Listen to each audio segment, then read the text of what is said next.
Hello there. Salut tout le monde, j'espère que vous avez la forme. Cette semaine, ça va être un peu notre semaine Seigneur des Anneaux. Mais avant de m'attaquer au film, je tiens à faire un petit coup de pub à mon pote Vincent qui vient tout juste de se lancer sur YouTube. C'est un ancien de chez Hero, je ne sais pas si vous connaissez. Et si vous connaissez, c'est lui qui était à l'origine dès quand ça a failli partir en couille. Et si vous voulez bien vous marrer, je vous invite à aller voir sa chaîne. Ron, Harry, Ron, Hermione, Ron, Harry. Peter. Je vous mets bien évidemment le lien en description et je compte sur vous pour lui apporter votre soutien. Maintenant que ça c'est dit, on peut enchaîner sur la critique.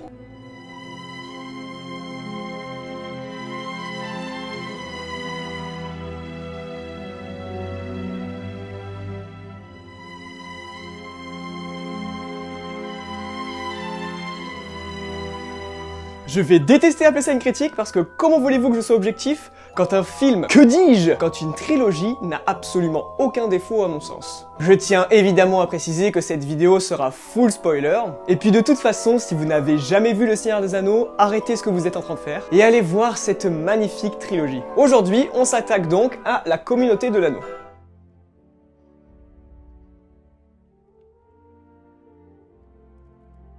La Communauté de l'Anneau est un film sorti le 19 décembre 2001, et je ne vous apprends rien, c'est le premier film de la trilogie culte Le Seigneur des Anneaux réalisé par Peter Jackson. Est-ce que je parle du casting? On parle du casting? Allez, on parle du casting. Au casting, on va donc y retrouver Elijah Wood dans le rôle de Frodon, Sean Astin dans le rôle de Sam, Ian McKellen bien évidemment dans le rôle de Gandalf, Viggo Mortensen dans le rôle d'Aragorn, John Rhys Davies dans le rôle de Gimli, Orlando Bloom dans le rôle de Legolas, Ian Holm dans le rôle de Bilbo, Sean Bean dans le rôle de Boromir, Peggy 18.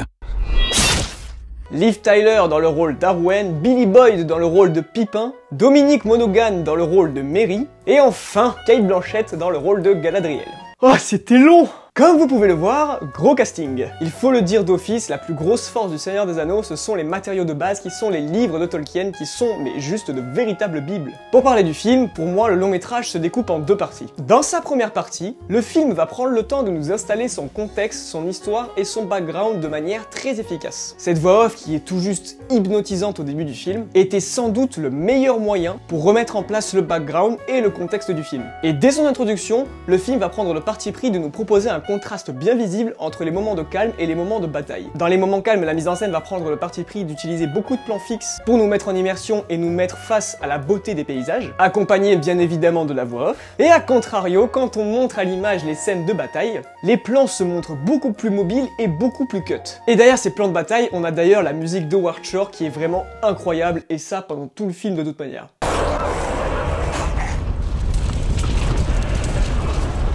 A mon sens, l'introduction de ce film est tout bonnement excellente parce qu'elle nous plonge très habilement dans l'univers. Et bien sûr, tout ça avant même que l'histoire de Frodon commence. Dès le début, on connaît déjà la plupart du background du film, nous avons une histoire derrière l'histoire. Et à mon sens, c'est un gage de qualité parce que ça nous donne envie de découvrir cet univers. Après l'introduction, nous avons exactement le même procédé avec les séquences qui suivent. On nous introduit autre chose qui est pour le coup la comté. Et on nous la présente également à travers une voix off, qui nous remet en place le contexte. Et ça marche très très bien.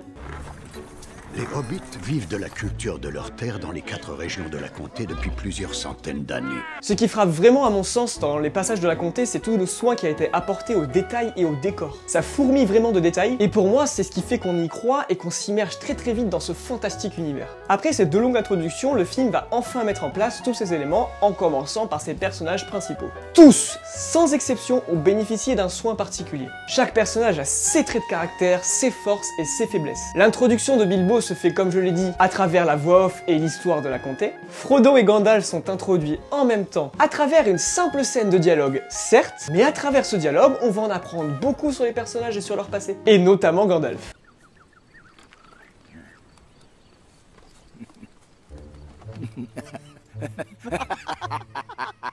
Et à mon sens, le fait que ce soit introduit aussi naturellement, cela montre parfaitement l'envie d'une immersion totale de la mise en scène. Et d'ailleurs, pendant cette séquence de dialogue, on a ce passage que je trouve vraiment très cool.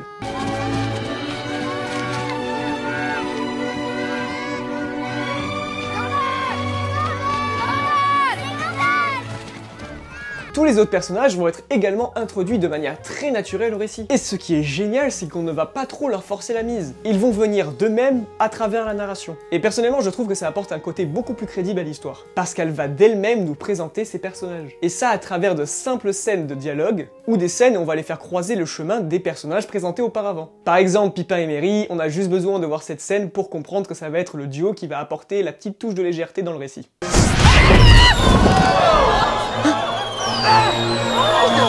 Et Sam, on comprend très vite que c'est un ami de longue date de Frodon vis-à-vis de leur comportement entre eux. Comme je le disais, tout se mêle très naturellement, ils sont tous charismatiques, ils ont tous le temps d'écran qu'il faut, et aucun, mais absolument aucun, n'est laissé sur la touche. Après la fête de Bilbo et par conséquent après son départ, la première partie du film va prendre une tournure un peu plus sombre. Les Nazgûl arrivent et on change complètement de ton. Déjà, ce qui marque, c'est leurs cris, qui ressemblent à des espèces de cris d'oiseaux, et personnellement, quand j'étais plus jeune, ça m'avait vraiment traumatisé. Les personnages vont donc se retrouver en danger pour la première fois du film, et la mise en scène va suivre le pas.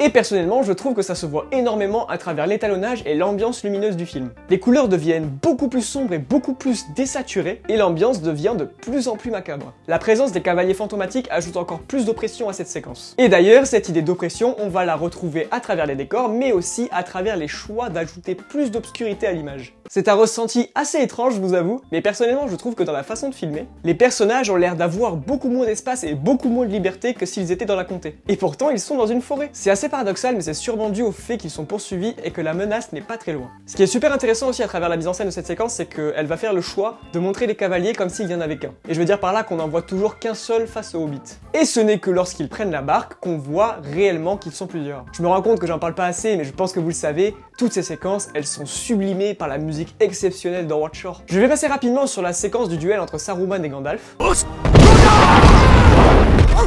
qui est tout juste incroyable, mais à travers cette scène, on voit encore une fois que quand le film met en scène des antagonistes, il les met en valeur à travers un étalonnage très désaturé et très pauvre en couleurs qui va dans les tons gris, et à l'image, ça rend beaucoup trop bien, et je trouve que ça aide l'oppression et le fait que le personnage soit en danger et qu'on a un peu peur pour lui. On arrive à la présentation d'Aragorn, et la force de ce personnage au début, c'est que tout tourne autour du mystère. C'est vraiment un personnage super mystérieux. On le voit très bien à travers ce plan où il est assis sur une chaise avec sa cagoule sur la tête, et ce qui est bien, c'est que le film ne dévoile pas toutes ses cartes dès le début. On va en apprendre beaucoup sur lui au fur et à mesure de l'aventure. Et bordel, Viggo Mortensen, quelle classe, quelle prestance! Au départ de l'auberge, on voit un petit peu plus les magnifiques décors du film. Toutes ces forêts, toutes ces plaines, toutes ces vallées sont vraiment incroyables visuellement. Et on sent que Jackson aime bien montrer que ces personnages sont vraiment tout petits par rapport à l'univers qui les entoure.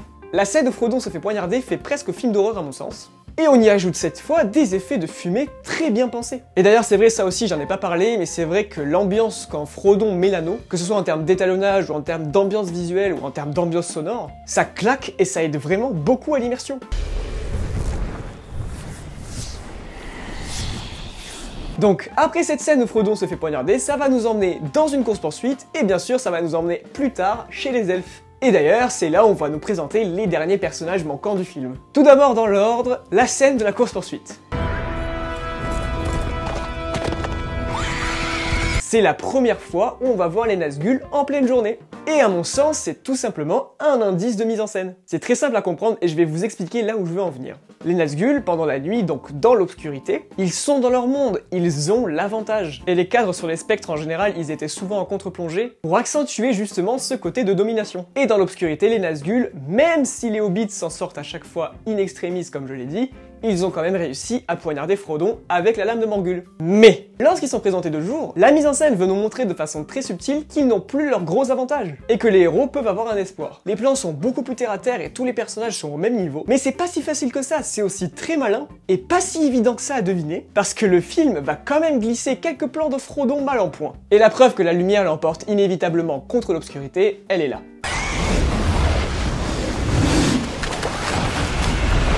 On en arrive donc aux elfes, et là, ça va être bluffant et magnifique. Après, je vous avoue que pour chercher la petite bête, quand j'ai revu le film, j'ai trouvé que la surexposition ne marchait pas très bien. C'est évidemment subjectif. Mais par contre, Faucombe, j'ai le poil qui se dresse à chaque fois.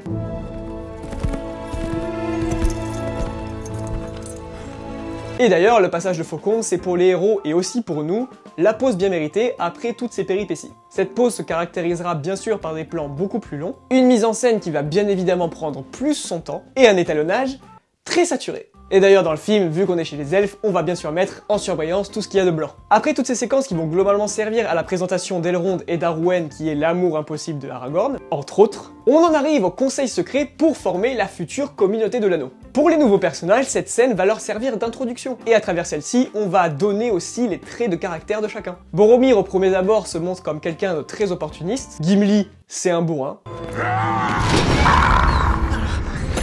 et Legolas a l'air de quelqu'un de sage et de très avisé. Un peu à l'image de tous les elfes au final. Cette scène va marquer aussi un tournant pour le film. Faucombe devait être à la base le point d'arrêt de nos hobbits, mais ça n'en sera finalement que le début. Juste à la fin de cette scène, la communauté de l'anneau est enfin au complet. À mon sens, cette scène sonne entre autres la fin de la première partie du film. Et comme vous le savez sans doute déjà et comme vous aurez pu sûrement le remarquer, l'introduction de l'univers et de tous ces personnages s'étale sur 1h45 de film. Ah oui, et je parle évidemment de la version longue. La force de la première partie, et qui va être une force pour tout le film en général, c'est qu'elle a pris le temps de tout installer, et ça au service de l'immersion. À partir de là, à mon sens, le film passe dans sa deuxième partie.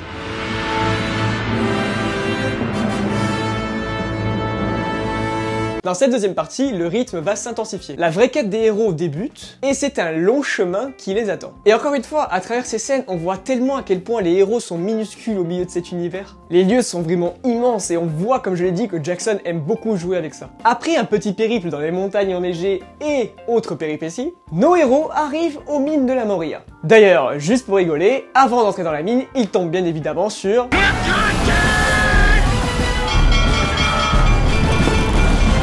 Nos héros sont maintenant dans la mine. Et là, c'est l'inverse total de ce qu'on avait il y a 10 minutes. Les héros se retrouvent dans un espace complètement claustrophobique et sombre. Tout va se jouer sur le silence et la discrétion. Pas de musique, juste un sound design très glauque qui va jouer sur notre attente. Et ce qui est très cool à travers la mise en scène, c'est qu'elle va suivre les émotions des personnages. Quand ils sont sur leur garde et quand ils sont effrayés, le silence est omniprésent. Mais elle va changer quand par exemple les héros vont être émerveillés.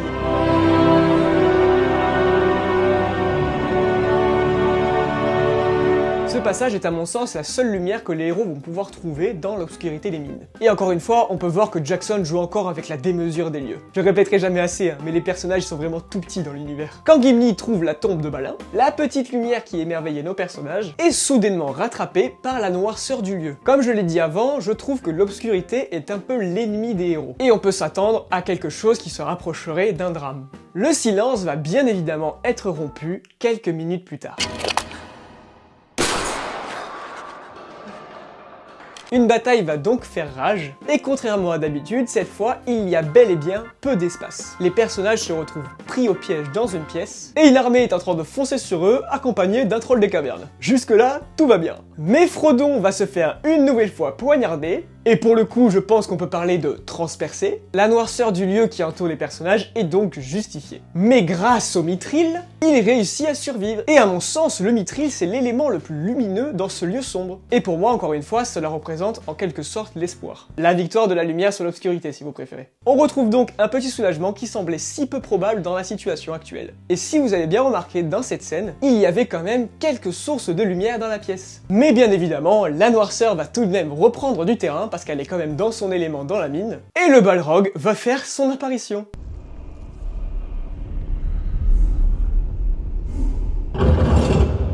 Les personnages vont donc s'enfuir et tenter de trouver une sortie. Et d'ailleurs oui, encore une fois je vais insister dessus, Jackson montre à nouvelle fois l'immensité des lieux. Mais à travers la mise en scène, ce qui est super intéressant, c'est que plus les personnages descendent, plus il va faire noir. Et l'inévitable finit évidemment par arriver. Gandalf face au Balrog.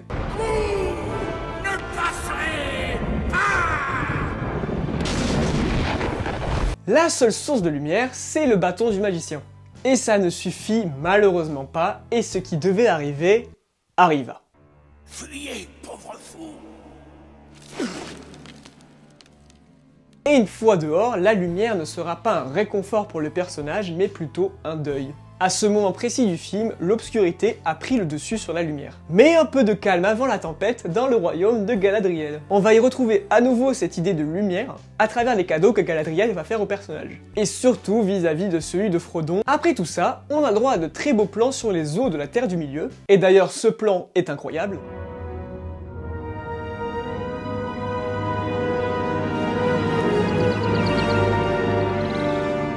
Et un nouveau mal va finir par arriver, et cette fois-ci ce sont les orques de l'Isengard. On garde peut-être une ambiance visuelle très colorée et très lumineuse, mais malheureusement au vu de la situation, les drames vont s'enchaîner et comme vous le savez, la communauté va se retrouver dissoute. Toute la sécurité que les personnages auraient pu trouver précédemment dans la lumière se retrouve perdue. Les combats sont barbares et nos héros vont se retrouver inévitablement dépassés. Dans ces scènes, on retrouve un peu le même format que quand les Nazgûl cherchaient les hobbits dans la forêt au début du film. Encore une vaste forêt, mais cette fois, au vu des vagues d'ennemis, ça en devient presque claustrophobique. Et mesdames, mesdemoiselles, messieurs, sortez vos mouchoirs. Sean Bean, fidèle au poste. Cet acteur porte le visage de la mort sur lui. Mais il faut dire que la mort de Boromir est sans nul doute la plus marquante et la plus injuste de ce film. Elle est à la fois épique et à la fois horrible.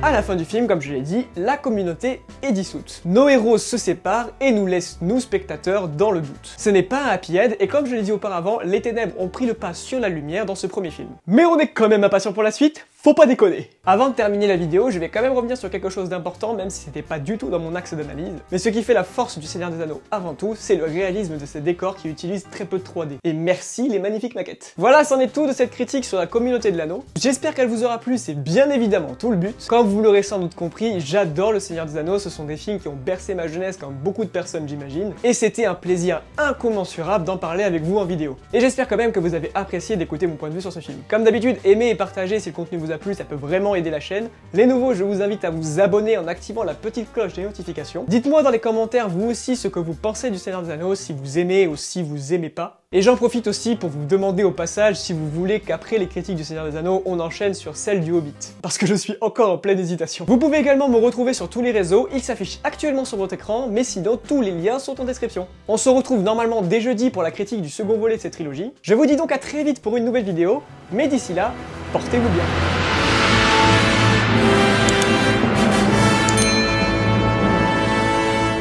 Dieu du ciel! C'est pour ça que t'es un sale petit bâtard, on t'a jamais changé la couche. Oh, t'as la grosse méga schlingue des familles là-dedans. Putain, on dirait l'anus d'Hitler, ce qui, à la réflexion, paraît logique, hein? Mais oui. Bon, on sait tous les deux que j'ai pas ce qu'il faut pour, alors voilà. Je vais te changer la coucouche vite fait, et je vais chercher mon copain câble. Buter les mômes, il adore ça.